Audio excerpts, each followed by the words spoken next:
আচ্ছা, প্রথমে আমরা কি করব, index.html একটা ফাইল বানাই নিব। ঠিক আছে, এটা ওপেন করে নিব। এরপরে আমাদের doc.html, এরপরে html শুরু হবে, আমরা শেষ করে দেব। এরপরে আমাদের এখানে হেড হবে, আমরা এখানে হেড ক্লোজ করে নিব। এরপরে বডি এখানে শুরু করলাম, বডি শেষ করলাম। বেসিক স্ট্রাকচার আমাদের শেষ। টাইটেল দিলাম ক্লাস 3। এভাবে আমি প্রতি ক্লাসে দেখাচ্ছি, তারপরও কারো এটা লিখতে সমস্যা হওয়ার কথা।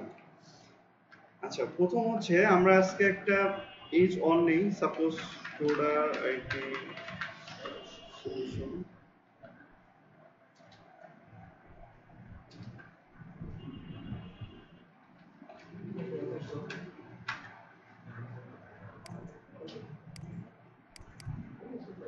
আচ্ছা, তো আমরা দেখা যাচ্ছে যে আজকে সিএসএস দেখবো প্রথমে, যে আমরা সিএসএস কিভাবে শুরু করতে পারি, ঠিক আছে, এবং সিএসএস কতভাবে লেখা যায়, ঠিক আছে, এবং অন্যান্য প্রপার্টিগুলো নিয়ে আলোচনা করব। তো প্রথম ব্যাপার হচ্ছে যে আমরা মানে যখন আমরা এইচটিএমএল নিয়ে কাজ করতেছি, তখন আমরা প্রথমে আলোচনা করছিলাম যে আমরা এইচটিএমএল এর সাথে সাথে কি দেখব, সিএসএস দেখব স্টাইলের জন্য, যে আমরা একটা এইচটিএমএল এলিমেন্টের আমরা স্টাইল কিভাবে করতে পারি। তো সিএসএস আমরা তিন ভাবে লিখতে পারি। প্রথম হচ্ছে আমরা ইনলাইন সিএসএস লিখতে পারি, ইনলাইন সিএসএস। এরপরে হচ্ছে ইন্টারনাল সিএসএস, আরেকটা হচ্ছে এক্সটার্নাল সিএসএস। ঠিক আছে, তিন ভাবে আমরা সিএসএস লিখতে পারি। তো কোনটা কিভাবে ইউজ করে সেটাই আমরা প্রথমে দেখব। তো প্রথমে আসতেছে ইনলাইন সিএসএস। ইনলাইন মানে বুঝতেছি মানে একই লাইনে এই টাইপের একটা ব্যাপার, মানে একই লাইনের ইনলাইন মানে একই লাইনে সিএসএসটা আমরা ইউজ করতে পারবো।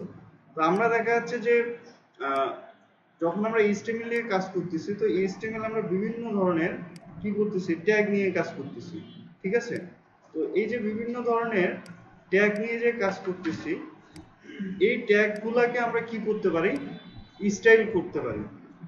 তো এইটার জন্য আমরা যদি ইনলাইনে স্টাইল মানে ইনলাইনে যদি আমরা সিএসএস করতে চাই বা স্টাইল করতে চাই, তাহলে দেখা যাচ্ছে আমাদেরকে অ্যাট্রিবিউট আকারে ইউজ করতে হবে। অ্যাট্রিবিউট তো বুঝি নাকি, এর আগে আমরা দেখছি যে আমরা এই যে এইচটিএমএল এর এইখানে পেটের মধ্যে আমরা কি করতে পারি, যেখানে ট্যাগ শুরু হয়েছে এখানে আমরা অ্যাট্রিবিউট ইউজ করতে পারি। তো এইখানে আমরা সিএসএস এর জন্য স্টাইল অ্যাট্রিবিউট ইউজ করতে পারি। আমরা এর আগে যেভাবে অ্যাট্রিবিউট লিখছিলাম ঠিক সেম ভাবে স্টাইল ট্যাগ থাকবে। এরপরে কি হবে, ইকুয়াল এবং ডাবল কোটেশন, মানে একটা অ্যাট্রিবিউট যেভাবে লিখে সেভাবে আমরা লিখব। বুঝাইতে পারছি? আচ্ছা, এরপরে হচ্ছে স্টাইল হচ্ছে আমাদের একটা অ্যাট্রিবিউট। এখন এর ভিতরে আমরা সিএসএস লিখব। সাপোজ আমি লিখলাম যে কালার রেড, তাহলে এইখানে সিএসএস লেখার নিয়ম হচ্ছে প্রথমে যেটা থাকবে সেটা হচ্ছে সিএসএস এর প্রপার্টি। কি হবে, সিএসএস এর প্রপার্টি, আর এটা কি হবে, ভ্যালু হবে। ঠিক আছে, আর মাঝখানে কি হবে, একটা ক্লোন হবে। এবং মাল্টিপল সিএসএস লেখার জন্য আমাদের একটা সিএসএস প্রপার্টি লেখার পরে আমাদেরকে এখানে সেমিকোলন ইউজ করতে হবে। বুঝা গেছে? সাপোজ আমি এখানে আচ্ছা কালারটা আমাদের আগে দেখি কিভাবে কাজ করতেছি। এখন আমি এখানে এই যে রিলোড যদি দেই তাহলে দেখবো যে এটা কি হয়ে গেছে, রেড হয়ে গেছে, কারণ এখানে বলছি যে কালার, এখানে কি হবে, রেড হবে। এরপর আমি এখানে বললাম যে টেক্সট অ্যালাইন। ঠিক আছে, তার মানে এখানে ব্যাপারটা হচ্ছে টেক্সট এবং অ্যালাইন দুইটা হচ্ছে আলাদা ওয়ার্ড এবং দুইটা মিলে একটা কি প্রপার্টি। তো এই যে প্রপার্টি যদি দুই ওয়ার্ডের কোনো প্রপার্টি হয় তাহলে এটার মাঝে কি হবে, হাইপেন হবে। কি হবে, হাইপেন হবে। দুই নামের যদি কোনো প্রপার্টি হয় তাহলে সেটা মাঝে হাইপেন হবে। এবং একটা প্রপার্টি মানে একটা প্রপার্টি শেষ হলে আমরা সেমিকোলন ইউজ করব, এরপর আরেকটা ইউজ করব। যদি এটা না করি, সাপোজ আমি এখানে টেক্সট লাইন দিলাম যে সেন্টার, তাহলে এখানে আমরা দেখব যে এটা সেন্টারে চলে গেছে আমাদের মানে বডির সেন্টারে চলে গেছে, ঠিক আছে। কিন্তু আমি যদি এখানে সেমিকোলনটা না দিতাম তাহলে কিন্তু একটাও কাজ করতো না। তার মানে হচ্ছে আমাদের একটা প্রপার্টি থেকে আরেকটা প্রপার্টি যদি লিখি আমরা, তাহলে মাঝে আমাদের কি ইউজ করতে হবে? সেমিকোলন ইউজ করতে হবে। বুঝাইতে পারছি? সেমিকোলন ইউজ করলে কি হবে, এই যে আমাদের অ্যাট্রিবিউট স্টাইল অ্যাট্রিবিউট আছে, সে ধরে নেবে যে এইটা একটা প্রপার্টি, এটা আরেকটা প্রপার্টি, এবং দুইটার জন্য আমাকে আলাদা করে কাজ করতে হবে। আমি কি এতটুকু বুঝাইতে পারছি? এই কাজ করতেছি। এই জিনিসটাকে বলা হচ্ছে ইনলাইন সিএসএস, যে আমরা যে ট্যাগের মধ্যে আমরা স্টাইল করব সেটার মধ্যে আমরা স্টাইল নামে একটা অ্যাট্রিবিউট দিব, এবং সেটার মধ্যে আমরা যত খুশি ততগুলা কি করতে পারবো? প্রপার্টি ইউজ করতে পারবো। এটা হচ্ছে প্রথম কনসেপ্ট। এখন এইটার একটা সমস্যা হচ্ছে, এইটা যেই প্রপার্টিতে আমরা ইউজ করবো সেখানেই শুধু কাজ করবে, অন্য কোনোটার জন্য কাজ করবে না। বোঝা গেছে? এটা হচ্ছে ইনলাইন সিএসএস। কারো কোনো সমস্যা আছে এতটুকু বুঝতে? আচ্ছা, এরপরে হচ্ছে আমরা ইন্টারনাল সিএসএস লিখবো। তো ইন্টারনাল সিএসএস বডির মধ্যেও লেখা যায়, হেডের মধ্যেও লেখা যায়, ঠিক আছে। যেখানে আমরা ইউজ করবো সেখানেই কাজ করবে। বাট মূলত যেটা করা হয়, যদি একই পেজের টেমপ্লেট হয় তাহলে দেখা যাচ্ছে হেডের মধ্যে সেটাকে লিখতে হয়। বাট অনেক সময় যেটা হয় সেটা হচ্ছে যে আমরা হয়তো অনেকগুলো ফাইল নিয়ে কাজ করতেছি, ওইখানে স্পেসিফিক ভাবে কোনো একটা ফাইলের মধ্যে আমার দেখা যাচ্ছে অল্প কিছু সিএসএস লাগতেছে, এবং আমি চাচ্ছি যে ওই জায়গাটাতেই শুধু সিএসএস থাকবে, সেক্ষেত্রে আমরা বডির ভিতরে যে কোনো জায়গাতে লিখতে পারি, তাতেও কোনো সমস্যা নাই। আচ্ছা, ইন্টারনাল সিএসএস লেখার ক্ষেত্রে স্টাইল নামে একটা ট্যাগ আছে। স্টাইল নামে কি আছে? একটা ট্যাগ আছে। এটা হচ্ছে ডাবল ট্যাগ, যেটা আমাদের শুরু হবে এবং শেষ হবে। বুঝাইতে পারছি? এটা আমরা কোথায় নিব? হেডার মধ্যে নিব। এটা হচ্ছে ইন্টারনাল সিএসএস এর জন্য, মানে যেই ফাইলে আমরা সিএসএস করব এই ফাইলেই কাজ করবে, এটা কিন্তু অন্য কোনো ফাইলে কাজ করবে না। আমাদের এখানে যদি ইন্ডেক্স আছে, অ্যাবাউট যদি থাকে, কন্ট্রাক্ট যদি থাকে, তাহলে আমরা এইখানে যে সিএসএসটা লিখব, এই ইন্টারনাল সিএসএস আর ইনলাইন সিএসএস যেই ফাইলে লিখব সেইখানেই কাজ করবে। ইন্টারনাল সিএসএস এই ফাইলের মধ্যে যতগুলোর সাথে মিলবে সবগুলোর সাথে কাজ করবে, আর ইনলাইন সিএসএস আবার যেটাতে শুধু দেওয়া থাকবে সেটাতে শুধু কাজ করবে। তো আমি এইখানে বললাম যে h2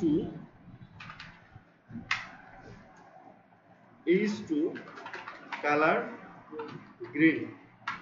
এখন এই যে এইটার লেখার সিস্টেম আর এইটার লেখার সিস্টেম কিন্তু ভিন্ন।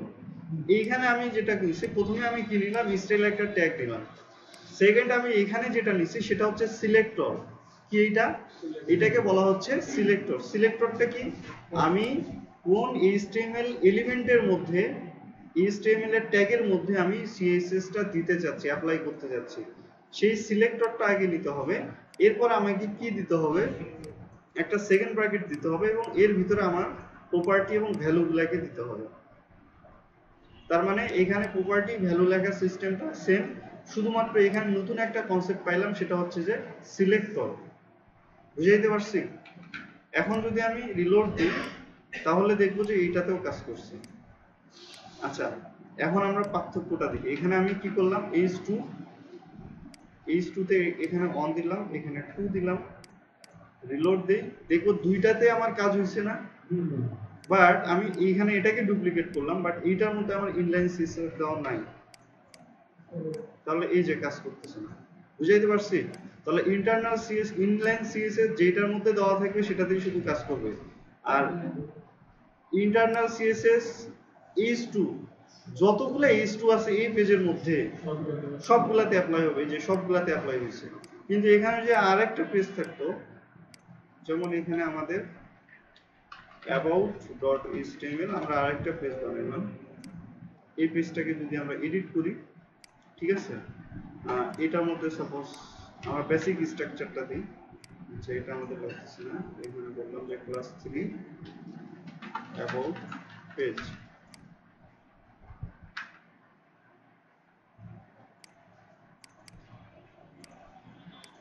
এখন দেখি তো এটার মধ্যে আমাদের h2 টা কালার হয়ে আছে, এটার মধ্যে আছে? আছে? তার মানে কি ইনলাইন সিএসএস আমরা সিলেক্ট করে নিচ্ছি, সবই নিচ্ছি, কিন্তু এটা শুধুমাত্র কাজ করবে যেই পেজের মধ্যে আমরা দিব সেই পেজের মধ্যে। এই দুইটা কনসেপ্ট ক্লিয়ার? আচ্ছা, এখন আমরা দেখব এক্সটার্নাল সিএসএস। তো এখন ঘটনা হচ্ছে এমন একটা সিএসএস যেটা আমার অ্যাবাউট পেজেও লাগবে, আমার ইন্ডেক্স পেজেও লাগবে, দুই পেজের মধ্যেই লাগবে। এখন আমি যদি সবগুলাতে যদি এইভাবে কপি করে করে যদি এখানে নিয়ে যাই, তাহলে একটা ঝামেলা না? এখানে দিলাম, হ্যাঁ এটাতেও কাজ করতেছে, হ্যাঁ এটাতেও কাজ করতেছে। এখন ঘটনা হলো আমার এটাকে চেঞ্জ করা দরকার, তাহলে এখানেও চেঞ্জ করতে হচ্ছে, এখানেও আবার চেঞ্জ করতে হচ্ছে। এটা তো বিশাল একটা সমস্যা। আমার যদি 100 200 1000 ফাইল থাকে তাইলে সম্ভব? সম্ভব না। তো এইটার জন্য আমাদের এক্সটার্নাল সিএসএস এর কনসেপ্ট আছে। আমরা যদি এক্সটার্নাল সিএসএস করি, ওই ফাইলটাকে আমরা কি করে দিব, সবগুলোর সাথে লিংকিং করে দিব, এবং একটাতে যদি আমরা চেঞ্জ করি তাহলে যতগুলা ফাইল আছে সবগুলাতেই চেঞ্জ হয়ে যাবে। কি বুঝাইতে পারছি? তাহলে সেটার জন্য আমাদেরকে যেটা করতে হয়, আমাদেরকে একটা নতুন এক্সটেনশনের ফাইল বানাইতে হবে। সাপোজ আমরা সেটার নাম দিলাম যে, আমরা সাপোজ ডিজাইন দিলাম, design.css। তো আমরা ডিজাইন করব কি, এই যে এই ফাইলের এক্সটেনশন কিন্তু ভিন্ন, .css। এই ফাইলটাকে যদি ওপেন করি তাহলে দেখবো যে এটার ফাইল টাইপও এখানে দেখাচ্ছে কি আলাদা। ওকে, তো এই যে আমরা কি লিখলাম design.css, যেটা দিয়ে আমরা কি করব, ডিজাইন করব। এইখানে আমি যদি এখন আগের যে সিএসএসটা ছিল এটাকে যদি আমি কাট করি, অ্যাবাউট থেকে কাট করলাম, তার মানে অ্যাবাউটে তো আর থাকবে না, তাই না? অ্যাবাউটে রিলোড দেই, এইখানে এই যে নাই, এই জিনিসটা আমি কোথায় দিলাম, এইখানে দিলাম। এখন দেখো তো এটার কালারটা চেঞ্জ হয়ে গেছে। এইখানে এক্সটার্নাল ফাইলেও কিন্তু সিএসএস লেখার সিস্টেম একই, কিন্তু এখানে কোনো স্টাইল ট্যাগ নিতে হবে না। কি নিতে হবে না? স্টাইল ট্যাগ নিতে হবে না। আগে আমরা যে দুইভাবে লিখছি ওইটাতে কি করতে হতো, স্টাইল ট্যাগ নিতে হতো, বাট এইখানে কোনো কিছু নিতে হবে না। এ জানেই যে আমার এখানে যা লেখা হবে সব সিএসএস লেখা হবে, এখানে অন্য কিছু লেখা হবে না। তো এখানেও লেখার সিস্টেম হচ্ছে সিলেক্টর দিতে হবে, এরপরে সেকেন্ড ব্র্যাকেট, এরপরে প্রপার্টি এবং ভ্যালু। বুঝাইতে পারছি? আচ্ছা, এখন এই জিনিসটাকে আমরা লিংক করব কিভাবে? এই জিনিসটাকে লিংক করার জন্য এখানে HTML আর একটা নতুন ট্যাগ আছে যেটার নাম হচ্ছে লিংক, ঠিক আছে? এবং এটা হচ্ছে একটা সিঙ্গেল ট্যাগ, এটা একটা সিঙ্গেল ট্যাগ, তার মানে এইভাবে আমাদেরকে ক্লোজ করতে হবে, অথবা এটাকে যদি আমরা নাও ক্লোজ করি তাহলেও কোনো ধরনের সমস্যা নাই। ওকে, এরপরে হচ্ছে এটার মধ্যে একটা অ্যাট্রিবিউট থাকবে, সেটা হচ্ছে রেল, যে আমরা যে লিংকটা করতেছি এই লিংকটা অ্যাকচুয়ালি রিলেশনটা কি। 2 নম্বরে থাকবে এই স্টেপ হাইপার রেফারেল, মানে এইখানে যে কোন ফাইলটাকে আমরা লিংক করতেছি। তো আমরা যে ফাইলটাকে লিংক করতেছি এই ফাইলটা আমাদের ফাইলের নাম কি, design.css। এই যে এখানে design.css, এবং এটা কি ডিরেক্টরিতে আছে, আমাদের HTML ফাইল যেখানে আছে সেখানেই আছে। বুঝাইতে পারছি? যার জন্য আমাদের কি করতে হবে না, কোনো ফোল্ডার লোকেশন বা অন্য কিছু দিতে হবে না, শুধু ফাইলের নামটা দিলেই পেয়ে যাবে। এরপর রিলেশন, এখানে আমাদের লিখতে হবে যে স্টাইল শিট। কি লিখতে হবে? Style sheet. আমরা এটা দিলাম। এখন যদি এখানে রিলোড দেই, ঠিক আছে? আচ্ছা, আমরা ইনডেক্সে দিছি, শুধুমাত্র ইনডেক্সে গেলাম।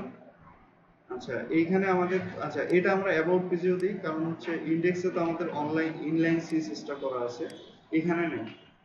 এখানে এটাকে দিয়ে দিলাম। এখন যদি আমি রিলোড দিই তাহলে দেখবো যে এটা চেঞ্জ হয়ে গেছে, তার মানে এটা কাজ করতেছে। এখন সিএসএস লিংক করার পরে, সিএসএস এইখানে লিংক করার পরে প্রথম এবং প্রধান কাজ হবে পেজ সোর্সে যাওয়া। পেজ সোর্সে গিয়ে এইটা দেখা যে এটা ঠিকঠাক মতো আছে কিনা, এখানে কোনো এরর আছে কিনা। এরপরে সেকেন্ড কাজ হচ্ছে এই যে এখানে মাউস নিয়ে গেলে কি কার্সর চলে আসতেছে, তাই না? এইটাতে ক্লিক করে দেখা যে আমি যে সিএসএস ফাইলটাকে লিংক করছি এই সিএসএস ফাইলটা পাচ্ছে কিনা। আমি কি বুঝাইতে পারছি? প্রথম কাজ হচ্ছে লিংক করার পরে পেজ সোর্সে যাওয়া, পেজ সোর্সে যাওয়ার পরে কোনো এরর আছে কিনা সেটা চেক দেওয়া, দেওয়ার পরে যদি না থাকে তাহলে এই লিংকটাতে ক্লিক করা, কারণ এই ফাইলটা পাইছে কিনা এটা পাওয়াটা ইম্পর্টেন্ট। কারণ এই ফাইল যদি না পাই আর আমি যদি সারা জীবন সিএসএস কোড লিখে যাই তাহলে দেখবো যে কাজ করতেছে না, এরর খুঁজে পাবো না। এখানে যদি আমি কোনো কিছু একটা ভুল করি, আমি বানানটা ভুল করছি, এখানে আমার কিন্তু কোনো এরর আসবে না। এখানে আমি যখনই ক্লিক করব তখন আমার এখানে দেখাবে যে ফাইল নট ফাউন্ড। তাহলে ফাইল নট ফাউন্ড যদি আমি দেখি তাহলে চোখ বন্ধ করে বুঝে নেব যে আমি এখানে যা লিখছি বা লোকেশন আমি যেটা দিছি এটা ভুল হয়েছে। তাহলে আমার কাজ, মানে কাজের এরর পাওয়াটা কিন্তু একদম ইজি হয়ে যাবে। প্রথম অবস্থায় এটা ভুল হতে পারে, এই কারণে পেজ সোর্সে গিয়ে এখানে ক্লিক করে দেখবো যে আমার ফাইলটা পাচ্ছে কিনা। যদি ফাইল নট ফাউন্ড থাকে তাহলে দেখবো যে এখানে কোনো কিছু ভুল করছে কিনা, সেটাকে ঠিক করব। ঠিক করে আবার এখানে রিলোড দিব, দেওয়ার পর আবার চেক করবো যে হ্যাঁ পাচ্ছে, হ্যাঁ পাচ্ছে, আমি যা লিখছি তা আসছে এবং এখানে ফাইল নট ফাউন্ড আসেনি। এই কাজটা করে নিব, না হলে দেখবো কি সমস্যা হবে, অনেক সিএসএস লিখতেছি কিন্তু কাজ করতেছে না। প্রথম অবস্থায় এই সমস্যাটা হয়, বুঝাইতে পারছি? আচ্ছা, এখন আমি এই সিএসএস যেটা করলাম, এখানে বললাম যে বডি, আমি এখানে দিলাম যে ব্যাকগ্রাউন্ড, সাপোজ এখানে দিলাম ডিডিটি, বুঝা গেছে? এটা কি হচ্ছে ওটা আমি পরে বোঝাচ্ছি। এখন যদি এখানে রিলোড দেই, এই যে বডির কি পুরো ব্যাকগ্রাউন্ডটা চেঞ্জ হয়ে গেছে, এখানে রিলোড দেই, এখানেও চেঞ্জ হয়ে গেছে। এবার ব্যাপারটা বুঝতে পারছি যে আমি একটা ফাইলে কোড করে কি করতে পারতেছি, যতগুলা ফাইলের সাথে আমার এটা লিঙ্কিং থাকবে ততগুলা ফাইলে আমি চেঞ্জ করে ফেলতে পারতেছি। এটাই হচ্ছে এক্সটার্নাল সিএসএস এর পাওয়ার। তাহলে আমাদের এই তিনটা কনসেপ্ট ক্লিয়ার। ইনলাইন সিএসএসটা কি? ট্যাগের ভিতরে, স্পেসিফিক কোনো ট্যাগের ভিতরে আমার যদি স্টাইল দরকার হয় তাহলে আমরা ইনলাইন করব, কিন্তু আমরা এক্সটার্নাল সিএসএস সব সময় ইউজ করব। যদি কোনো সময় বিপদে পড়ি তাহলে আমাদের ইনলাইন ইউজ করতে হবে, কারণ এভাবে আমরা সিএসএস ইউজ করলে পেজ লোডিং টাইম বেশি হয়, পেজ স্লো হয়। ইন্টারনাল সিএসএস শুধু যেই ফাইলে দরকার ওই ফাইলে আমাদের স্টাইল করার জন্য। এক্সটার্নাল হচ্ছে গ্লোবাল, আমরা যতগুলা ফাইলে লিঙ্কিং করব সব ফাইলে আমাদের সেম ডিজাইনগুলা পাবো। আচ্ছা, এখন ঘটনা হচ্ছে আমার পেজের মধ্যে যতগুলা H2 আছে সবগুলা সেম কালার পাচ্ছে, এখানেও সেম কালার পাচ্ছে। আচ্ছা, আমি এই পেজ থেকে ইন্ডেক্স থেকে এটা এখন উঠাই দিলাম, সমস্যা আছে? অথবা আমি এখানে কমেন্ট আউট করে দিই, ঠিক আছে? এটাকে কমেন্ট করে দিই যাতে কেউ যদি চায় এখান থেকে দেখতে পারে। ঘটনা হলো যে আমার এখানে এটাও H2, এটাও H2, এটাও H2, এটাও H2, যার কারণে কি হয়েছে, আমি H2 তে যা ডিজাইন দিচ্ছি, যেমন এটাতেও দিলাম যে টেক্সট অ্যালাইন সেন্টার, ওকে, তাহলে দেখবো যে এটাও সেন্টারে চলে আসছে। এটা যদি রিলোড দেই এটাও সেন্টারে চলে আসছে। এটা একটা মহা মুসিবত। মানে আমি HTML ট্যাগ ধরে যদি আমি ডিজাইন করি তাহলে আমি এইটা যতগুলার ভিতরে দিব ততগুলার ভিতরে সেম আসবে।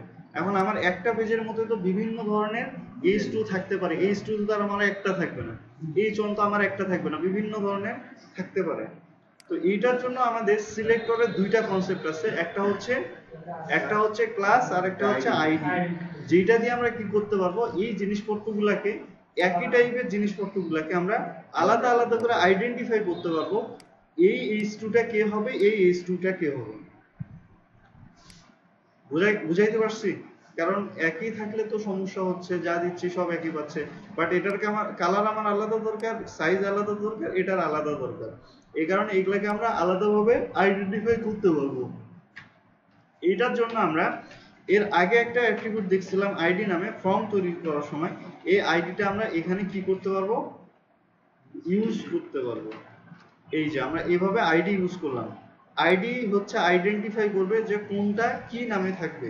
তো এগুলা আমরা ইচ্ছে মতো আমরা যে কোনো একটা নাম দিতে পারবো, কিন্তু নাম দেওয়ার ক্ষেত্রে আমাদের ভেরিয়েবলের নেমিং এর যে কনসেপ্টটা আছে সেটা ফলো করতে হবে।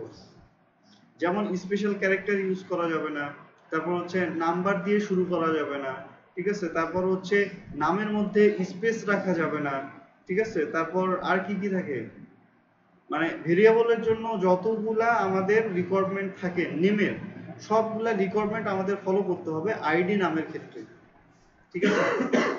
তো আমাদের দেখা যাচ্ছে যদি নাম্বার ইউজ করতে হয় তাহলে নামের পরে ইউজ করতে হবে। যেমন এটার আমি নাম দিলাম যে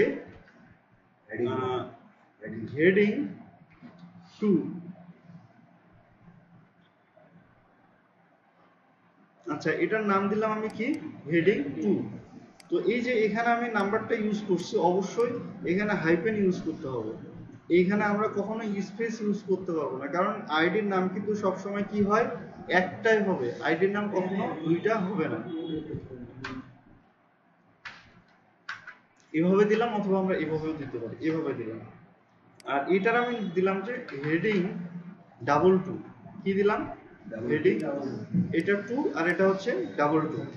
ওকে, তাহলে এখন আমি যদি সিএসএস এ যাই, তাহলে এখানে আমি যদি এই যে হেডিং 2 দেই, তাহলে আমার সিলেক্ট হবে কোনটা?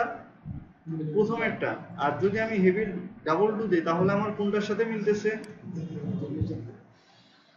এই যে ইন্ডেক্সের ভিতরে কোনটা ডাবল টু, এইটার সাথে মিলতেছে। তাহলে বুঝাইতে পারছি?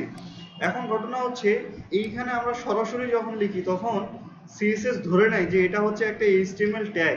এটা কি একটা এইচটিএমএল ট্যাগ। যখন আমরা আইডি নাম লিখব তখন আমাদের সামনে দিতে হবে হ্যাশ। কি দিতে হবে?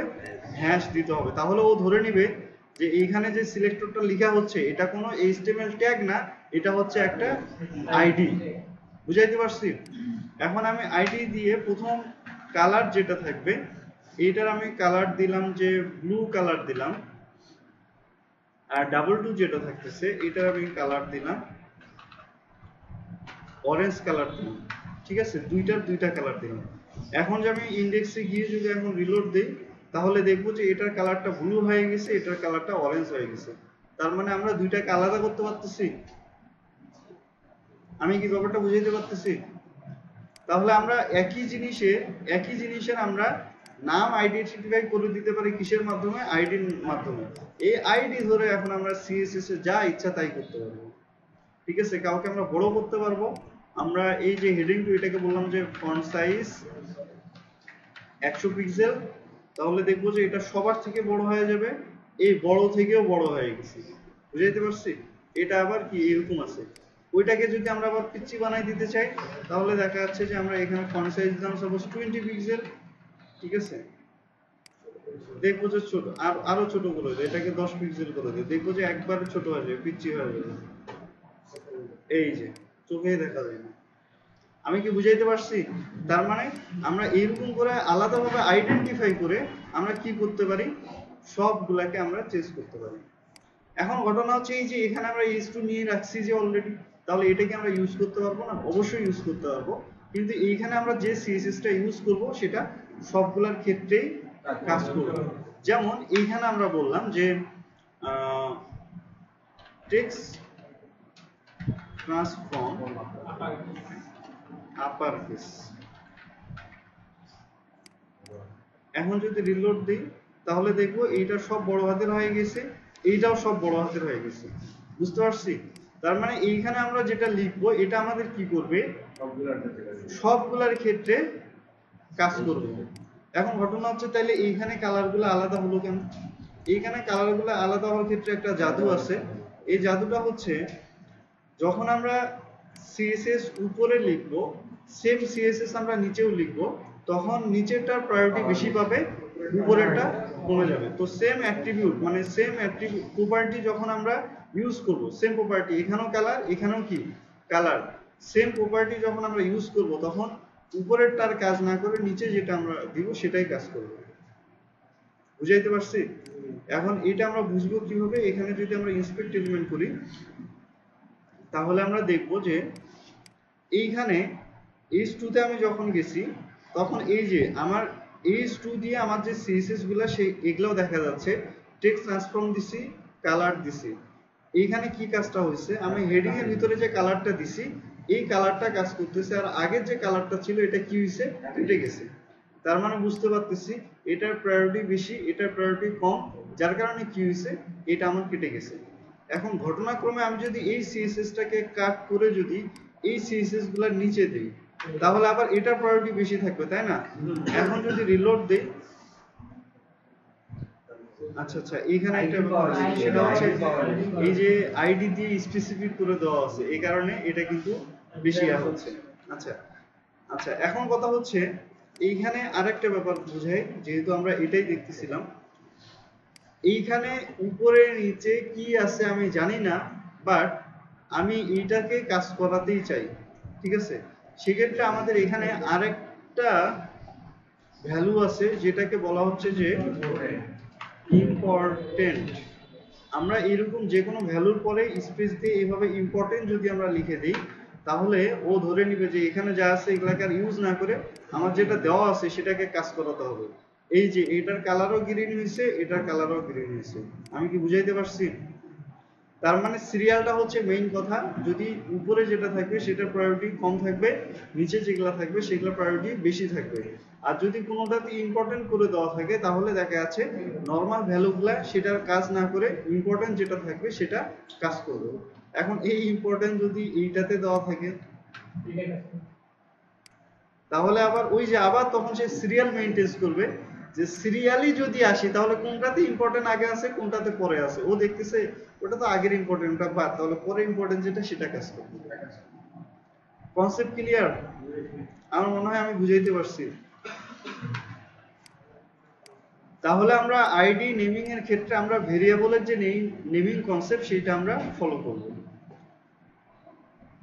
আচ্ছা, এখন ঘটনা হচ্ছে যে এই যে আইডি আমরা একবারেই শুধু একটা মানে একটা ট্যাগের মধ্যে একবারেই ইউজ করতে পারবো, আর ইউজ করতে পারবো না।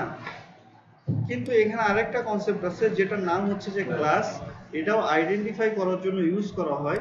ক্লাস আবার আমরা মাল্টিপল টাইম ইউজ করতে পারবো, ঠিক আছে? যেমন এই হেডিংটার আমরা এই নাম দিলাম যে হেডিং 3। কি নাম দিলাম? হেডিং 3। তাহলে সেম ভাবে আগের মতো করে আমাদের সিএসএস এ যাইতে হবে। যাওয়ার পরে এখানে আমরা হেডিং 3 দিলাম, এইটা দিলাম, দেওয়ার পরে আমি এটার একটা কালার দিই। সাপোজ এইটার কালার কি দিব? পিঙ্ক কালার দেব। আচ্ছা, পিঙ্ক কালার দিয়ে দিলাম। এখন কথা হচ্ছে আমি যদি আবার এই সেম ভাবে নরমালি যদি আমি হেডিং লিখে রাখি তাহলে সে ভাববে এটা একটা HTML ট্যাগ।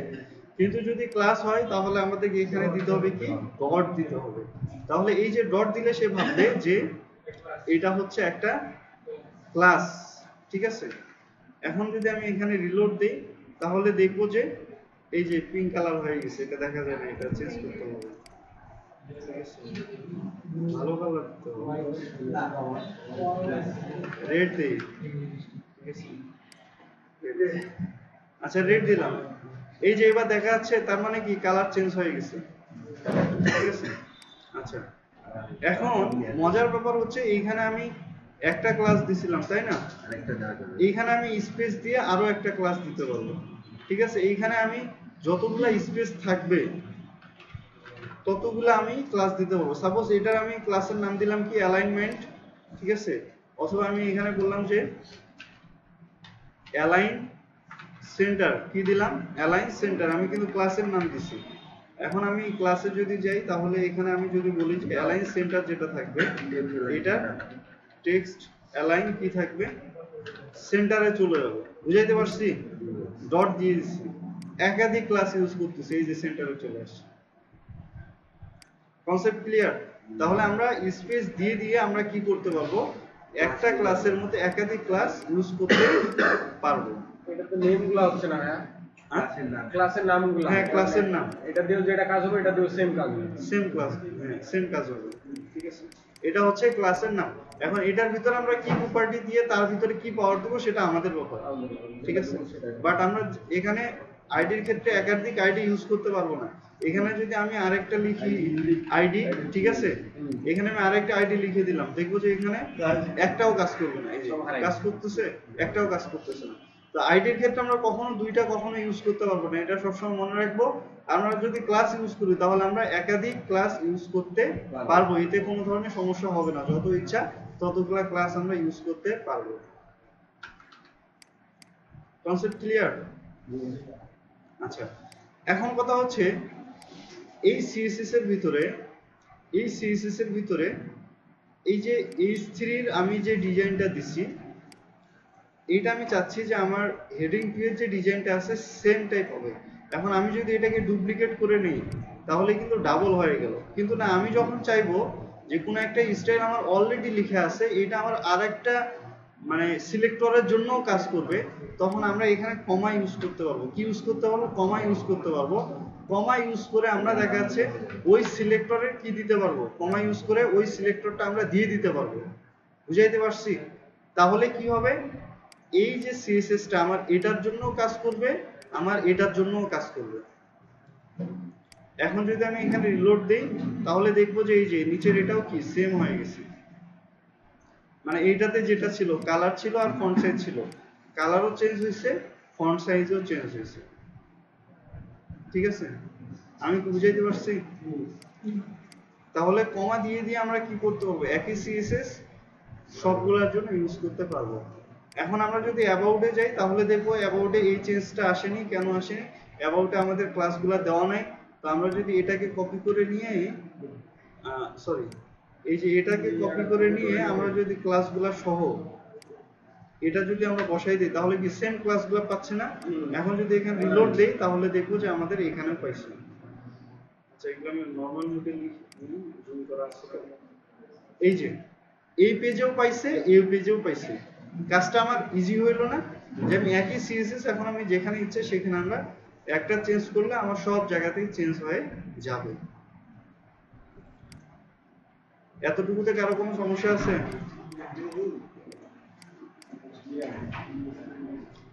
এই কনসেপ্টটা কে বুঝিনি? ক্লাস আইডি আর এই যে স্টাইলের কনসেপ্টটা কে বুঝিনি? ক্লাস হচ্ছে শ্রেণী, আইডি হচ্ছে ইউনিট। হ্যাঁ,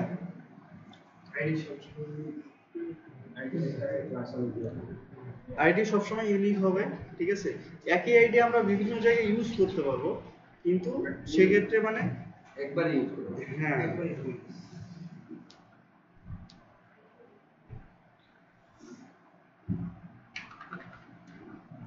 আমার মনে হচ্ছে কারো কোনো সমস্যা নেই। কারো কোনো যদি সমস্যা না থাকে তাহলে আমরা কন্টিনিউ করতে পারি।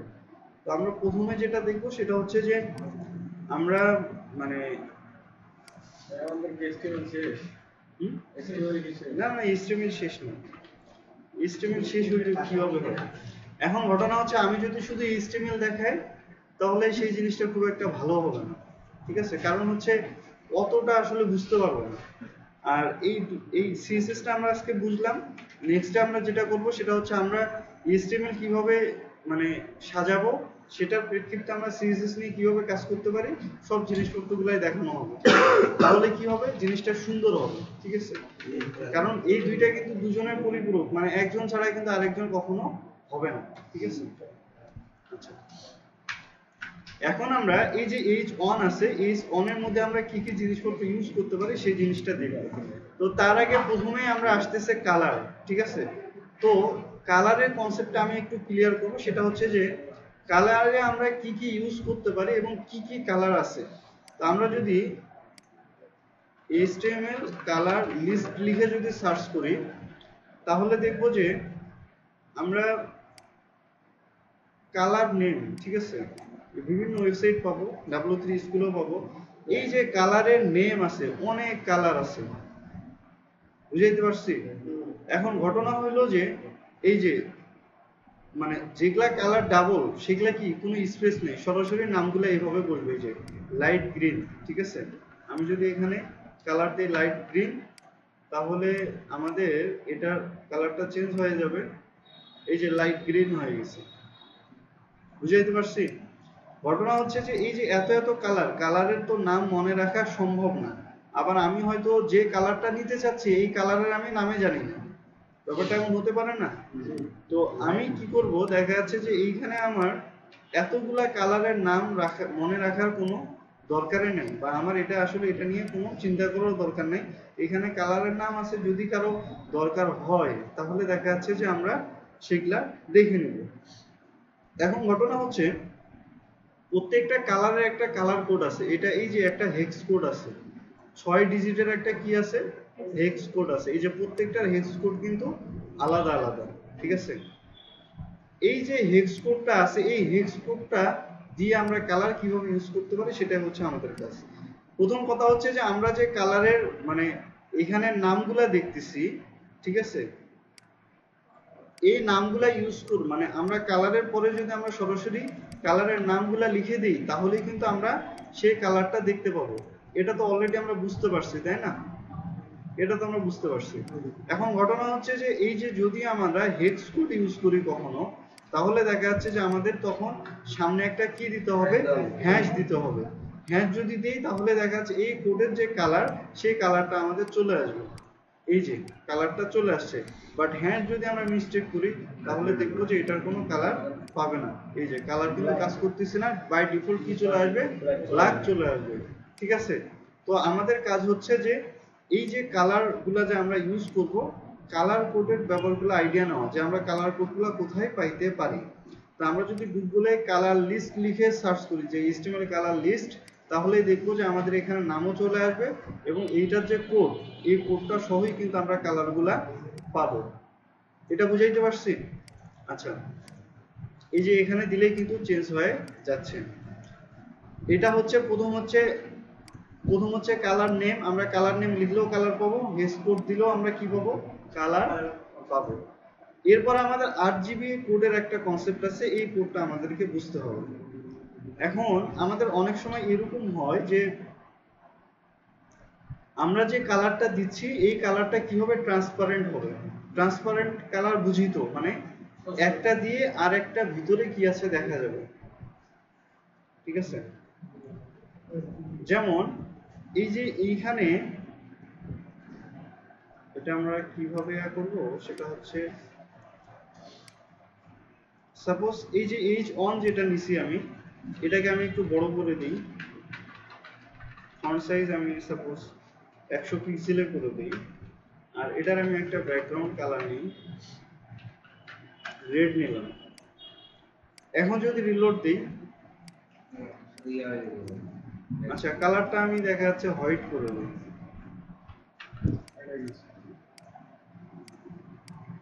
আচ্ছা এটা মনে হয় কি করা আছে,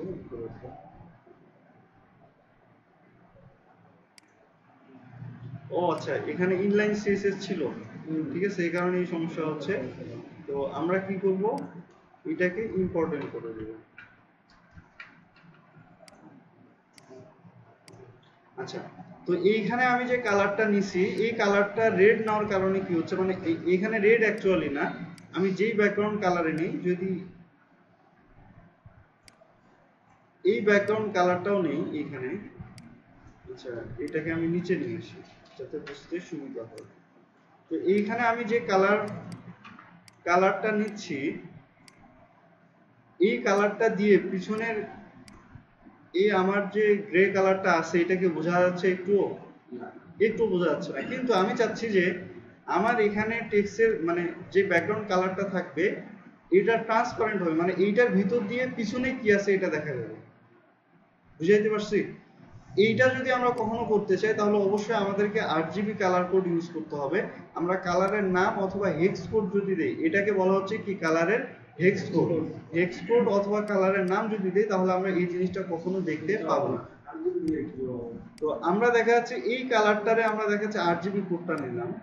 তো এইখানে দেখা যাচ্ছে RGB কোডের তিনটা, প্রথমে হচ্ছে রেড, রেডের পার্সেন্টেজটা কত থাকবে, এখানে 0 থেকে 255 পর্যন্ত। জিতে হচ্ছে গ্রিন, গ্রিনের কতটুকু থাকবে, আর বিতে হচ্ছে ব্লু। এই তিনটা রং মিলে তারা এই কালারটা তৈরি করে। এখন যদি রিলোড দেই তাহলে দেখবো যে ওই কালারটাই আসছে, বাট এখানেও কিন্তু বাহিরের কিছু দেখা যাচ্ছে না। তো এই RGBর সাথে আমরা এখানে এ লাগাতে পারি, এটা হচ্ছে আলফা, মানে আলফা মানে এই যে রংটা থাকবে এই রঙের ঘনত্বটা কতটুকু হবে, এটা আমরা যদি এখানে RGB মানে 4টা ভ্যালু দিচ্ছি তাই না, এখানে যদি আমরা এখন অন দেই তাহলে অন এর ভ্যালু হিসাবে এটা এর ভ্যালু হিসাবে কাজ করবে। তো অন যদি দেই তাহলে আমরা এখানে দেখবো যে কোনো চেঞ্জ নেই, আগে যা ছিল তাই। তো এখানে আমরা 0 থেকে 1 পর্যন্ত দিতে পারি। তো আমি এখানে যদি 0 দেই তাহলে দেখবো যে এখানে কালারে নাই, কি নাই, কালারে নাই। আর অন মানে হচ্ছে পুরোটা ফুললি ডিপ শো করবে, তার মানে আমরা 0 থেকে 1 এর মধ্যে এখানে ইউজ করতে পারবো। তো আমি যদি এখানে 0.5 যদি দেই তাহলে এখানে যেটা কাজ হবে, এই যে কালারটা, এই কালারটার 50% শো করবে। বুঝাইতে পারছি? এখন যদি রিলোড দেই তাহলে দেখবো যে ওই যে কালারটা ছিল এই কালারটা কিন্তু হালকা হয়ে গেছে।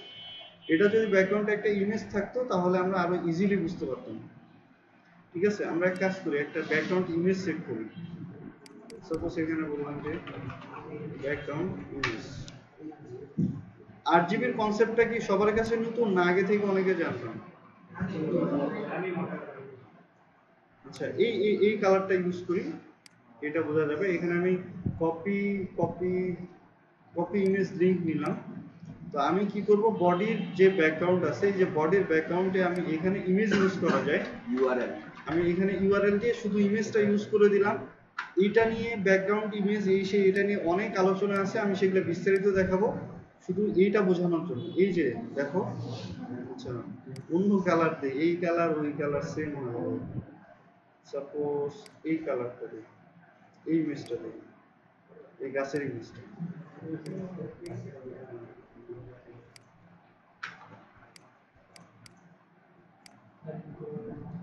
এই যে আমি যদি এখানে অন ইউজ করি, আমি যদি এখানে কি ইউজ করি, অন ইউজ করি, তাহলে কি হচ্ছে, এই যে কালারটা পিছনে ইমেজটা দেখা যাচ্ছে যাচ্ছে না।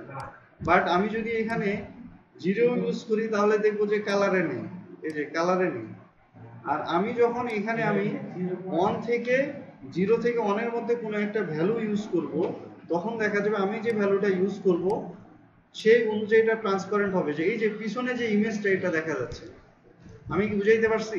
আরজিবি কালারটা আমার তখনই লাগবে যখন দেখা যাচ্ছে পিছনে কোনো একটা ইমেজ থাকবে বা পিছনের কোনো কিছু আমার ট্রান্সপারেন্ট করতে হবে যাতে পিছনের ওই জিনিসটা হালকা হালকা দেখা যায়, তখন আমার আরজিবি কালারটা ইউজ করব। বুঝাইতে পারছি? এটা আরো ভালো হবে আমি যদি কালো কালারের মধ্যে করি।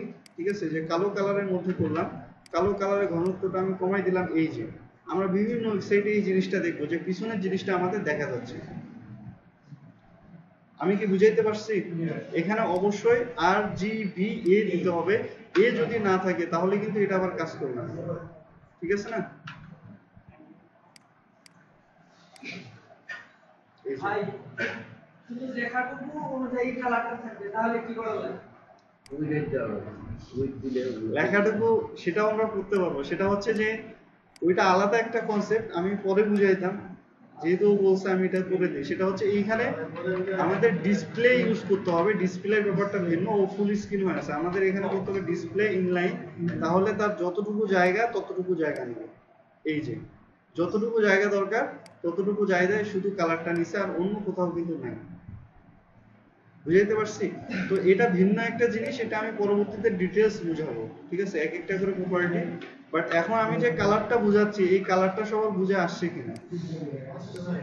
তাহলে কালার কনসেপ্ট তিনটা, একটা হচ্ছে হেক্স কোড থাকবে, অথবা কালারের নাম, অথবা আরজিবি কালার। ঠিক আছে, এই তিনটাই মূলত আমরা ইউজ করব। এখন কালার আমরা লিস্ট তো এইভাবে পাবোই। সেকেন্ড হচ্ছে আমরা পিক্সি নামে একটা সফটওয়্যার আছে, এই যে পিক্সি নামে ছোট্ট একটা সফটওয়্যার আছে, যেইটা আমরা যেই জায়গায় মানে ধরে রাখবো সেই জায়গায় কি করবে, কালার কোডটা সে নিবে। এখানে এই যে ডিসপ্লেতে দেখাচ্ছে হেক্স কোড কত, এইচটিএমএল কোড কত, আরজিবি কত, সেম ওয়ে কত, ঠিক আছে, এইচএসভি কত। এখানে কিন্তু আরো দুইটা কালার কোডের কনসেপ্ট আছে, বাট সেগুলো আমাদের ওয়েবের জন্য খুব একটা লাগে না। এই তিনটার কনসেপ্ট থাকলে আমাদের এনাফ। বুঝাইতে পারছি? এইখানে এইটা যদি আমরা ইউজ করি, আমি এটা সবাইকে দিয়ে দিব ক্লাসের শেষে। এই কালারটা যদি আমরা ইউজ করতে চাই তাহলে আমাদেরকে কপি করতে হবে কন্ট্রোল অল্টার সি। এখানে যদি আমরা যাই তাহলে দেখতে পাবো যে copy HTML code, control alter C press করলে আমরা এই কালার কোডটা পাবো। কন্ট্রোল অল্টার সি প্রেস করলাম। এখন যদি আমি এখানে কন্ট্রোল ভি দিই তাহলে দেখবো যে ওই কালার কোডটা আমার কপি হয়ে চলে আসবে। এখন যদি আমি এখানে রিলোড দেই তাহলে দেখবো যে আমার কালার কোডটা চলে আসছে। এই যে বুঝতে পারছি? তো এটা আমি দিয়ে দিব। এছাড়াও দেখা যাচ্ছে যে ফ্ল্যাট UI কালার্স নামে অনেক ওয়েবসাইট আছে। ঠিক আছে, এই ওয়েবসাইটে অনেকগুলা কালার আছে, এছাড়াও অনেকগুলা কালার পিকার ওয়েবসাইট আছে। এইগুলা থেকে আমরা সুন্দর সুন্দর ফ্ল্যাট কালার নিতে পারি। ঠিক আছে, এইগুলা থেকে আমরা সুন্দর সুন্দর কালার নিতে পারি। এখানেও দেখা যাচ্ছে আমি কি ফরম্যাটে কালার কোডটা কপি করব সেটা সিলেক্ট করে দিতে হবে। এখানে এই যে সিলেক্ট করে দিলাম, কপি দিলে ওই ফরম্যাটে আমার কালারটা কপি হয়ে যাবে। বুঝাইতে পারছি? এছাড়াও দেখা যাচ্ছে এই যে বিভিন্ন সাইট আছে, এগুলা থেকে আমরা কালার নিতে পারি। ওকে, এরপরে ব্রাউজারের মধ্যেও colour picker add on install করা যায়, সেটা নিয়েও আমরা দেখা যাচ্ছে নিতে পারি। তো আমরা যদি পিক্সিটা ইউজ করি তাহলে দেখা যাচ্ছে আমরা আমাদের কম্পিউটারের যে কোনো জায়গা থেকে আমরা কালারগুলোকে নিতে পারবো। কালারের কনসেপ্ট ক্লিয়ার?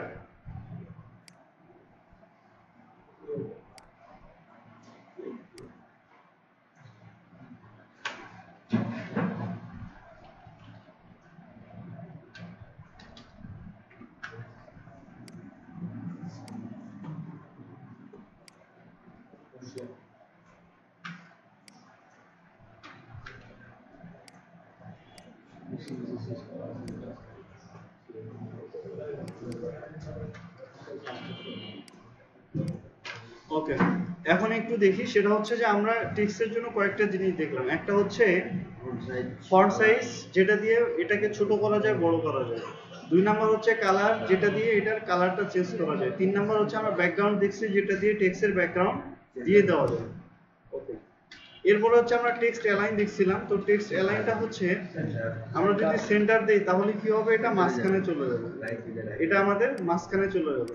যদি আমরা টেক্সট অ্যালাইন রাইট দেই তাহলে আমাদের উইন্ডোর কোথায় চলে যাবে, রাইটে চলে যাবে। আর যদি আমরা লেফট দেই, মানে বাই ডিফল্ট যে লেফটটা থাকে সেটা হচ্ছে লেফট, এটা হচ্ছে বাই ডিফল্ট, তাহলে আমাদের এটা লেফটে থাকবে। বুঝাইতে পারছি? আচ্ছা, এরপরে এখানে টেক্সট অ্যালাইন জাস্টিফাই বলে একটা ব্যাপার আছে, ঠিক আছে? তো জাস্টিফাই আমরা এইটাতে বুঝতে পারবো না, আমাদের এটার জন্য একটা প্যারাগ্রাফ নিতে হবে। তো আমরা একটা কাজ করি, লোরেম টেক্সট নিয়ে আসি। আমরা অনেকগুলো টেক্সট নিয়ে আসি, ডামি টেক্সট, ঠিক আছে? তো এইখানে এই টেক্সটটা নিলে আমরা এটা বুঝতে পারবো। তো আমরা দেখা যাচ্ছে অ্যাবাউট এর মধ্যে আমরা একটা পি ট্যাগ নিই, ঠিক আছে? পি ট্যাগ নিলাম, যেটার মধ্যে আমরা টেক্সটগুলোকে দিয়ে দিলাম, এই যে পি। ওকে, এখন যদি আমরা এখানে রিলোড দেই তাহলে দেখবো যে এই যে পি গুলা চলে আসছে, তাই না? তো এখন আমি যদি পিটাকে যদি একটু দেখি, পি টেক্সট অ্যালাইন জাস্টিফাই, তাহলে এখানে আমরা দেখতে পাবো যে এই যে জাস্টিফাই কি করছে, এই সাইডে একটু গ্যাপ ছিল না, এটা নাই, 3টা লাইনে এরা সমান ভাগে ভাগ করে নিয়ে নিছে। বুঝাইতে পারছি? তো টেক্সট অ্যালাইন জাস্টিফাই এই কাজটা করে যে উইন্ডোর যতটুকু স্পেস থাকবে ওই অনুযায়ী লাইনগুলোকে সমান করে দিবে। এটা থাকার আগে কেমন ছিল, এই যে লাইনগুলো ছোট বড় ছিল না, খারাপ লাগতেছিল, বাট আমার দরকার হচ্ছে এইদিকেও সেম থাকবে, এইদিকেও সেম থাকবে। তো জাস্টিফাই দিলে কি হবে, ওরা মাঝে স্পেস ক্রিয়েট করে নেবে, স্পেস ক্রিয়েট করে নিয়ে এইটাকে ঠিকঠাক মতো রাখবে। আচ্ছা, এরপরে হচ্ছে লাইন হাইট বলে একটা ব্যাপার আছে। লাইন হাইট হচ্ছে একটা লাইন থেকে আরেকটা লাইনের মধ্যে স্পেস কতটুকু থাকবে। তো আমি লাইন হাইট এখানে দিলাম যে 30 পিক্সেল। আচ্ছা, পিক্সেল আমরা এখন ইউজ করতেছি, পিক্সেল, তারপর এখানে কি কি ইউনিট ইউজ করা যায় এটা আমরা পরবর্তীতে ভালোভাবে দেখবো, বিস্তারিত আলোচনা করবো। বাট পিক্সেলটা মনে রাখি, পিএক্স হচ্ছে পিক্সেল। তো আমি যখনই দিচ্ছি তখন কি হচ্ছে, এইখানে হচ্ছে এই যে 30 পিক্সেল একটা স্পেস তৈরি করলো প্রত্যেকটা লাইনের মাঝে, ঠিক আছে? তো এইখানে আমরা লাইন হাইট আমরা নরমাল ইউজ করতে পারি। নরমাল ইউজ করলে নরমাল যে লাইন হাইটটা ফন্ট অনুযায়ী সেইটাই নিয়ে নিবে।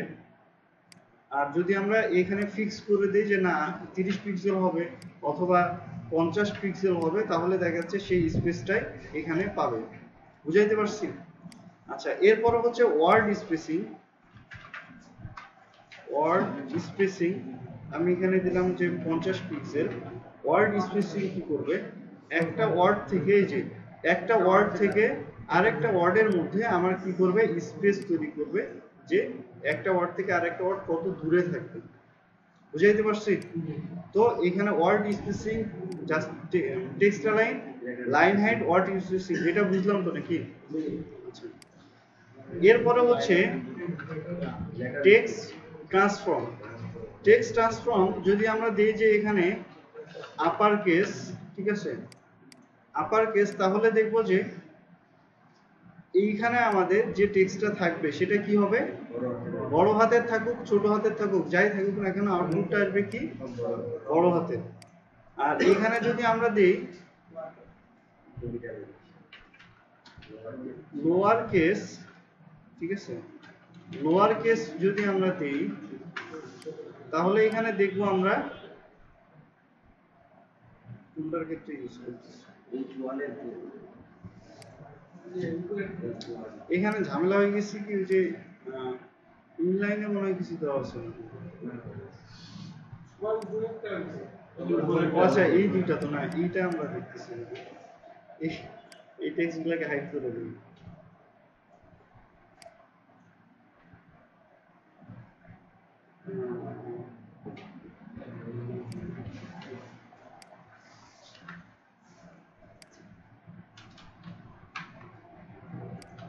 মানে একটু মানে ফাঁকা থাকে আর কি, যাতে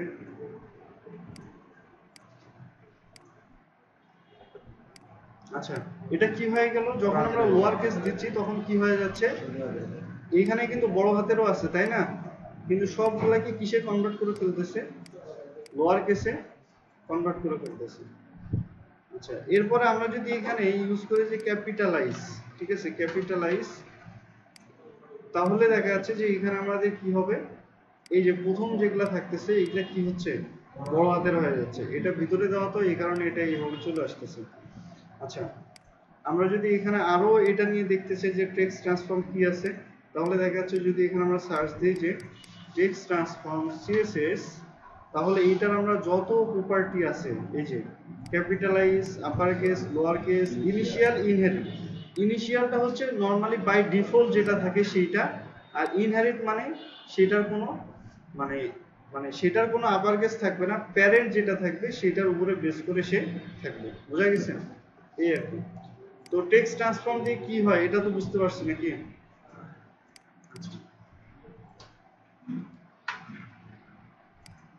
তাহলে এগুলো আমরা দেখলাম। এরপরে দেখি টেক্সট ডেকোরেশন। কি টেক্সট ডেকোরেশন? আমি এখানে দিলাম যে আন্ডারলাইন, তাহলে এইখানে দেখবো যে এই যে নিচে একটা কি চলে আসছে, বর্ডার চলে আসছে। এখানে যদি আমি দিই যে ওভারলাইন, ওভারলাইন, তাহলে দেখবো যে উপরে এই যে বর্ডার চলে আসছে। এখানে যদি আমি স্পেস দিয়ে যদি আন্ডারলাইন, স্পেস দিয়ে যদি ওভারলাইন দুটাই যদি দিই, তাহলে উপরে নিচে দুইটাই আমার এরকম বর্ডার চলে আসবে। ওকে, এরপর হচ্ছে টেক্সট ডেকোরেশন স্টাইল করা যায়। টেক্সট ডেকোরেশন ডেকোরেশন স্টাইল, আমি এখানে সলিড যদি দেই, তাহলে দেখবো যে এখানে সলিড দিয়ে কোনো চেঞ্জ হবে না, বাট এখানে যদি আমি যে ডটেড কি দিলাম, ডটেড, তাহলে দেখবো যে এই যে ডট ডট হয়ে গেছে। বুঝাইতে পারছি? আচ্ছা, এরপরে এখানে বলবো text decoration style colour. Colour নামে প্রপার্টি আছে নাকি নেই দেখি। এখানে কালার নামে নাই অ্যাকচুয়ালি, মানে ফন্টের যে কালারটা সেটাই মনে হয় ধরে নেই। আচ্ছা, ওটা দেখতেছি, দেখি এখানে কালারটা দিয়ে কালার যদি রেড, আচ্ছা কালার উপরে তো আমাদের ব্ল্যাক করা আছে, ওই কালারটা এটাও ধরে নেই, ঠিক আছে। আচ্ছা, ওটার আলাদা কালার দেওয়া যায় কিনা যদি আমরা দেখি। টেক্সটের মধ্যে কালার মানে ডটের মানে পরে কালার দিলে কাজ করতে হবে। ভাই 5 পিক্সেল সলিড রেড দেন বা ইয়া দিলে কাজ একবারে করবে। বর্ডার দিয়ে দিলে কাজ করে। না, ওটা তো বর্ডার আলাদা জিনিস, ঠিক আছে, বর্ডার আলাদা জিনিস, আর টেক্সট ডেকোরেশন আলাদা জিনিস, ঠিক আছে। টেক্সট ডেকোরেশন অটোমেটিক আমাদের চলে আসে কিসের ক্ষেত্রে, এই যে টেক্সট কালার আছে, ঠিক আছে, text decoration colour text decoration colour আছে। তো এগুলো আমরা মানে এক লাইনে ইউজ করতে পারবো, বাট আমি প্রপার্টিগুলো দেখাই। তো টেক্সট ডেকোরেশন মানে এই যে লাইন আমরা নরমালি যেটা লিখছি এটাই কিন্তু চলে আসছে, ঠিক আছে। তো এইখানে দেখা যাচ্ছে যে আমরা যদি অ্যাঙ্কর ট্যাগ নেই তাহলে টেক্সট ডেকোরেশন অটোমেটিক ভাবে আমাদের চলে আসে, ঠিক আছে। তো এইখানে বাই ডিফল্ট আমাদের আচ্ছা স্টাইলগুলো আমরা দেখি আগে, স্টাইলগুলো কি কি হতে পারে। এই যে টেক্সট ডেকোরেশন স্টাইল, তো স্টাইলের এইখানে আমাদের আন্ডারলাইন আছে, আচ্ছা এই যে সলিড আছে, ওয়েভ আছে, ডাবল আছে, হেভি আছে। তো আমরা যদি ডাবল ইউজ করি তাহলে দেখবো যে এখানে কি হবে, এই যে ডাবল চলে আসবে, ঠিক আছে। এরপরে এটা যদি ইউজ করি,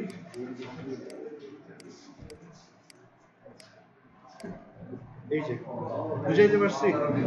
তো বর্ডার আর টেক্সট ডেকোরেশন কিন্তু আলাদা জিনিস, বোঝা গেছে। আচ্ছা, তো এইটার কালার যদি আমরা চেঞ্জ করতে চাই তাহলে দেখা যাচ্ছে যে এইখানে টেক্সট ডেকোরেশন কালার আমরা দেখা যাচ্ছে যে গ্রিন দিলাম, তাহলে এখানে দেখবো যে এটার কালারটা চেঞ্জ হয়ে গেছে। এরপরে হচ্ছে এইটার আবার থিকনেস আছে, কি আছে? থিকনেস আছে। থিকনেসটা হচ্ছে এইখানে যেটা মানে হবে এটা কতটুকু মোটা হবে, বুঝাইতে পারছি? টেক্সট ডেকোরেশন থিকনেস আমি এখানে দিয়ে দিলাম যে 10 পিক্সেল। এই যে বড় হয়ে গেছে, বুঝাইতে পারছি? তো এইখানে এটাকে ছোটই রাখলাম। আচ্ছা, থিকনেস আমাদের লাগতেছে না। আচ্ছা, টেক্সট ডেকোরেশনের ব্যাপারটা বুঝতে পারছি। তাহলে যদি আমাদের কখনো টেক্সট ডেকোরেশন দরকার হয় তাহলে আমরা এভাবে ইউজ করতে পারবো, কিন্তু সচরাচর আমরা যেটা করি টেক্সট ডেকোরেশন আরো সব জায়গাতে আমরা নাম করে দিই। যদি দেখা যাচ্ছে আমাদের এর জন্য আসে আমরা নাম করেই দিই, টেক্সট ডেকোরেশন ইউজ করা লাগে না, যেহেতু আমরা বর্ডারে এর থেকে বেশি ফ্যাসিলিটি পাই। আচ্ছা, এটা গেল টেক্সট ডেকোরেশন। তাহলে আমরা টেক্সট ট্রান্সফর্ম দেখলাম, টেক্সট ডেকোরেশন দেখলাম। ওকে, আচ্ছা এখন হচ্ছে ফন্ট ফ্যামিলি নামে একটা ব্যাপার আছে, যে আমরা কি টাইপের ফন্ট ইউজ করতেছি, মানে এই যে ফন্টটা যে আমরা ইউজ করতেছি এই ফন্টটা দেখতে কেমন হবে। তো আমাদের এখানে বাই ডিফল্ট ফন্ট থাকে এরিয়াল ফন্টটা। তো আমরা যদি এখানে যাই তাহলে দেখবো যে এই যে এটার চেহারাটা আগে যা ছিল তা থেকে একটু চেঞ্জ হয়ে গেছে। তো এইখানে যদি আমি তাহমা দিই তাহলে দেখবো যে এটার ডিজাইনটা আবার আরেক রকম হলো, ঠিক আছে? তো আমরা নরমালি ফন্ট ফ্যামিলিতে কোনটা দেব, ঠিক আছে, সেটা দেখা যাচ্ছে আমাদের পিসিতে যে ফন্টগুলো ইউজ করা থাকবে সেগুলা দিলেই পাবে। বাট আমরা যেটা দেখবো নেক্সট কোনো একটা ক্লাসে যে আমরা কিভাবে আমাদের এই পেজের জন্য আমরা কিভাবে ফন্ট ইনস্টল করতে পারি এবং সেটাকে ইউজ করতে পারি সেটা আমরা দেখবো, বুঝাইতে পারছি? বাট আজকে দেখার ব্যাপার হচ্ছে ফন্ট ফ্যামিলিটা, মানে ফন্ট ফ্যামিলি নামে কিছু একটা আছে যেটা দিয়ে কি করা যায়, ফন্টের চেহারা চেঞ্জ করা যায়। এরপরে হচ্ছে ফন্ট উইডথ। ফন্টের ওয়েটটা যেটা কাজ করবে সেটা হচ্ছে যে ফন্টটা দেখতে কেমন হবে। আমি এখানে দিলাম যে বোল্ড, ঠিক আছে?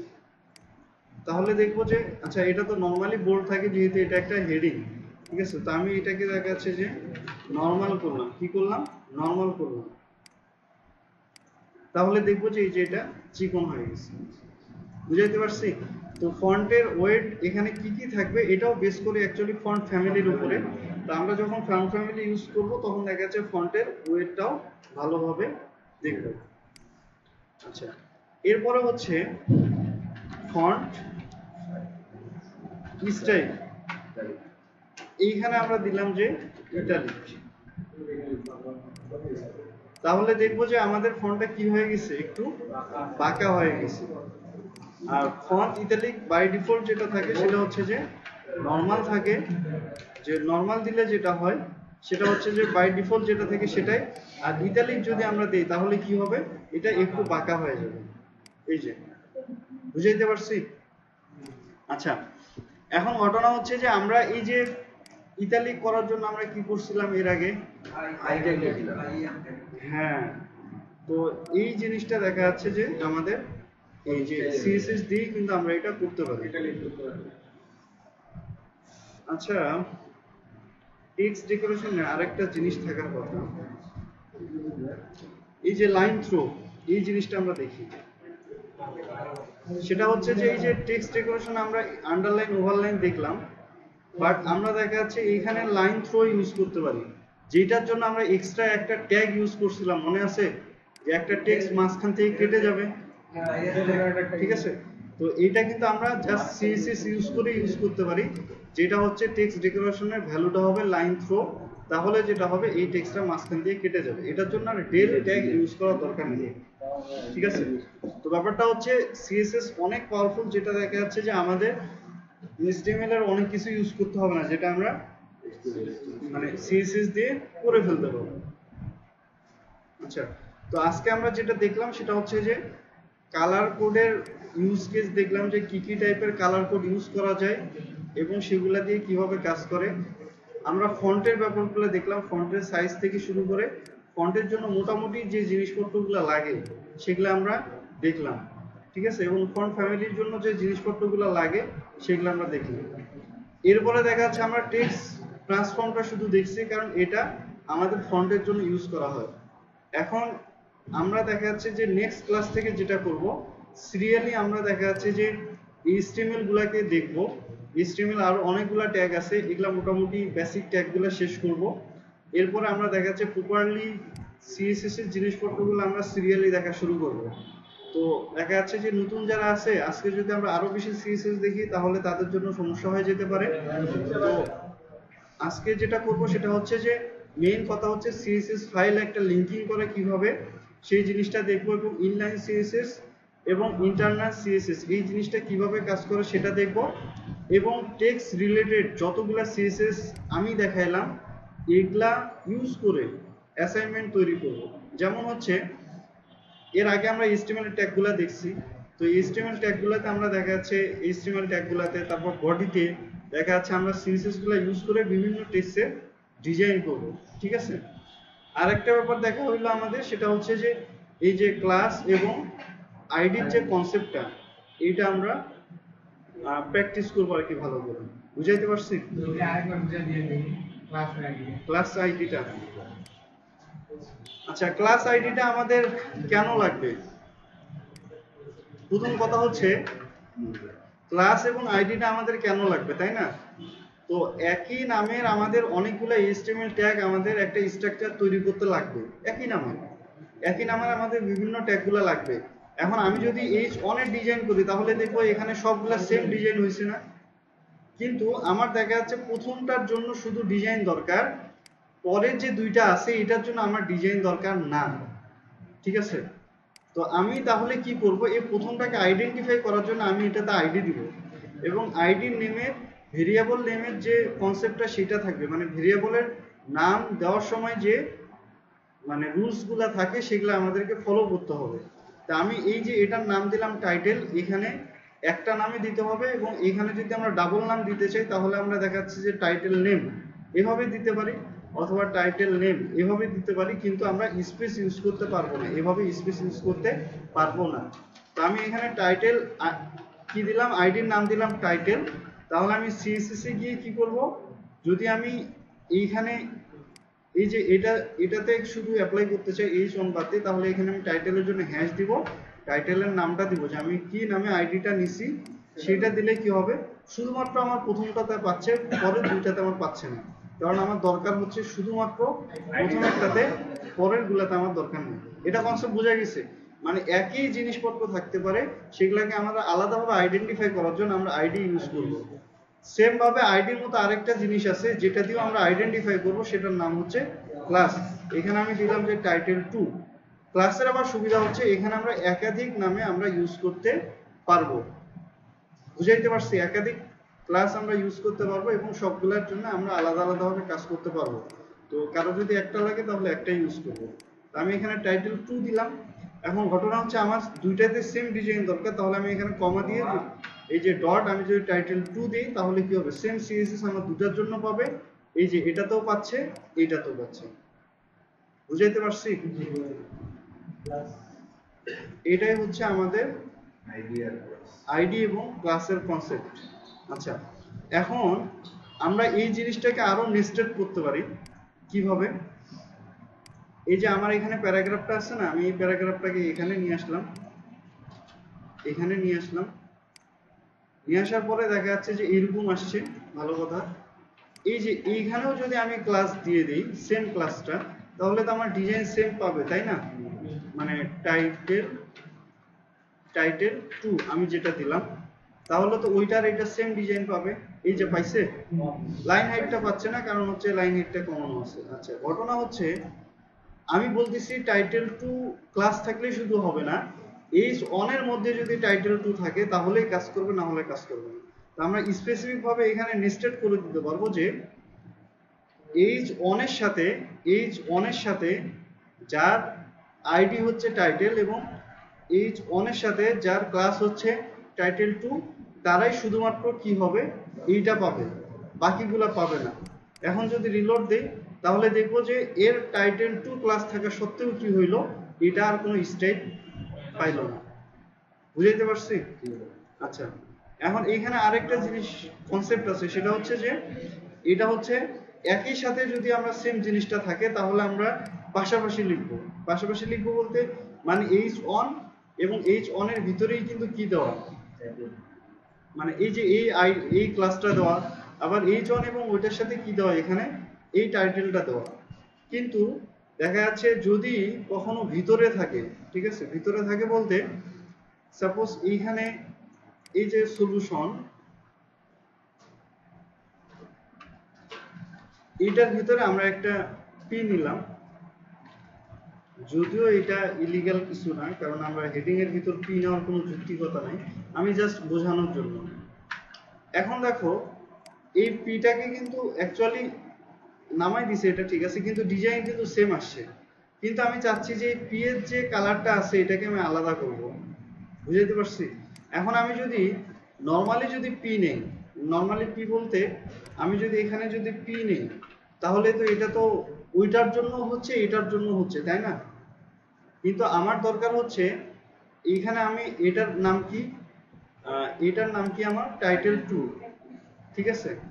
তাহলে আমাকে এখানে বলতে হবে যে ডট টাইটেল 2, সরি,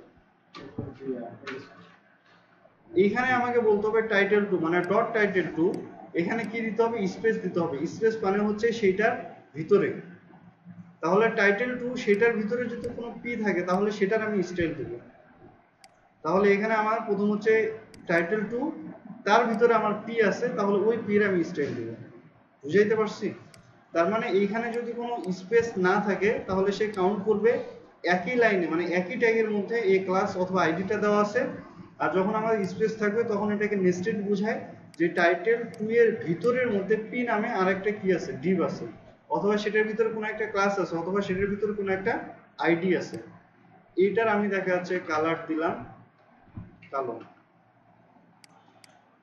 এখন যদি রিলোড দিই তাহলে দেখবো যে এই যে এটার কালারটা কালো হয়ে গেছে। আমি কি বুঝাইতে পারছি?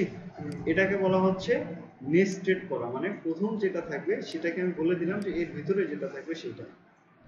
এখন ঘটনা হচ্ছে যে এই পি এর ভিতরে আবার আরেকটা পি থাকতে পারে না? এই পি এর ভিতরে আবার আরেকটা পি থাকতে পারে, এইটাও চলে আসছে, এইটাও চলে আসছে। এখন আমি চাচ্ছি যে না, আমার পি এর ভিতরে, ঠিক আছে, স্পেসিফিক এটার পরে যে পিটা আছে, ঠিক আছে, অথবা দেখা যাচ্ছে এটাকে যদি আমরা বাহিরেও রাখি এভাবে, ঠিক আছে, এক্স্যাক্টলি এইটার পরেই যে পিটা থাকবে, প্রথম পিটা থাকবে, সেইটাকে যদি আমরা ধরতে চাই তাহলে এটাকে আমরা আরো নেস্টেড করার জন্য আমাদের এখানে একটা গ্রেটার দেন দিতে হবে, ঠিক আছে? পি এর ভিতরে অনেক পি থাকতে পারে, ঠিক আছে, অনেকগুলা থাকতে পারে। আচ্ছা, এটা আমাদের আগের কনসেপ্টে নিতে হবে, মানে এই যে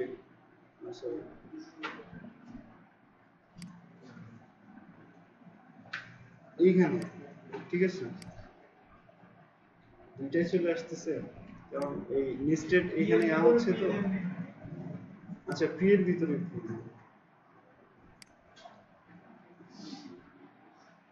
না না ঠিক ছিল, মানে আমি প্রথম পিটাতে দিতে যাচ্ছি কিন্তু এখানে ঠিক আছে, বুঝতে পারছি। এখানে ঘটনা হয়েছে যে আমি যেটা বুঝাইতে চাইলাম ওইটা হয়নি আর কি, এটা অন্য হয়েছে।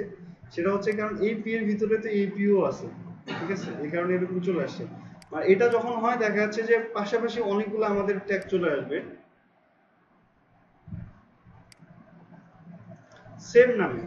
সেম নামে যদি আমাদের একাধিক ট্যাগ চলে আসে, তো এইখানে অনেক সময় হয় যে আমাদের এক্স্যাক্টলি এইটার পরে অথবা এইটার ভিতরে এইটা যখন আসবে তখন আমরা দেখা যাচ্ছে ওইরকম করে নেস্টেড করে দিতে পারবো।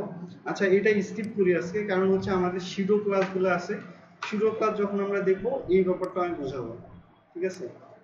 একই দিনে সবে হইলে দেখা যাচ্ছে ঝামেলা হয়ে যাবে। আচ্ছা, এটা বুঝতে পারছি তো, মানে দুইটা কনসেপ্ট, এটা আমাদের বারবার লাগবে। একটা হচ্ছে নেস্টেড করা, আর একটা হচ্ছে পাশাপাশি যদি কোনোটাতে থাকে তাহলে সেটাকে স্পেসিফিক করে বলা, ঠিক আছে?